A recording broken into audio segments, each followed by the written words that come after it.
5 बड़े रीजंस जो इंडिया को पूरे वर्ल्ड में फास्टेस्ट ग्रोइंग इकोनॉमी बनाती है।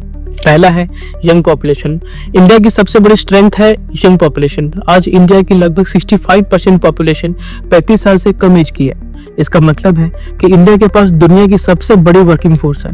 जब यूरोप और जापान जैसे कंट्रीज में पॉपुलेशन रैपिडली बूढ़ी हो रही है, तब इंडिया के पास एनर्जेटिक यूथ है जो इनोवेशन, बिजनेस और प्रोडक्टिविटी को बूस्ट कर रहा है। दूसरा है डिजिटल रिवॉल्यूशन। पिछले कुछ सालों में इंडिया में डिजिटल रिवॉल्यूशन ने इकोनॉमी को कंप्लीटली ट्रांसफॉर्म कर दिया है।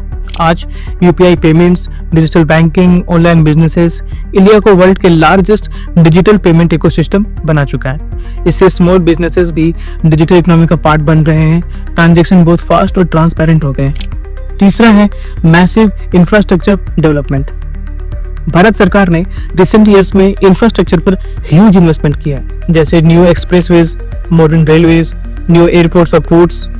बेटर इंफ्रास्ट्रक्चर का मतलब है फास्टर ट्रेड, फास्टर लॉजिस्टिक्स और मोर इन्वेस्टमेंट, जो डायरेक्टली इकोनॉमिक ग्रोथ को पुश करता है। चौथा है मैन्युफैक्चरिंग बूम। आज दुनिया की बहुत सी कंपनीज चाइना के ऑल्टरनेटिव की तलाश में है और इसी वजह से इंडिया एक स्ट्रॉन्ग मैन्युफैक्चरिंग हब के रूप में इमर्ज होकर ऊपर आ रहा है। गवर्नमेंट की इनिशिएटिव्स जैसे make in India, production link incentive, PLI manufacturing sector को बूस्ट कर रहे हैं और ग्लोबल कंपनीज को इंडिया में इन्वेस्ट करने के लिए अट्रैक्ट कर रहे हैं। पांचवा है ह्यूज डोमेस्टिक मार्केट। इंडिया की पॉपुलेशन आज 140 करोड़ से भी ज्यादा है। इसका मतलब है इंडिया के पास एक मैसिव कंज्यूमर मार्केट है। जब लोग ज्यादा खर्च करते हैं, इसका मतलब है बिजनेसेस ग्रो करते हैं, प्रोडक्शन बढ़ता है और इकोनॉमी फास्ट ग्रो करती है।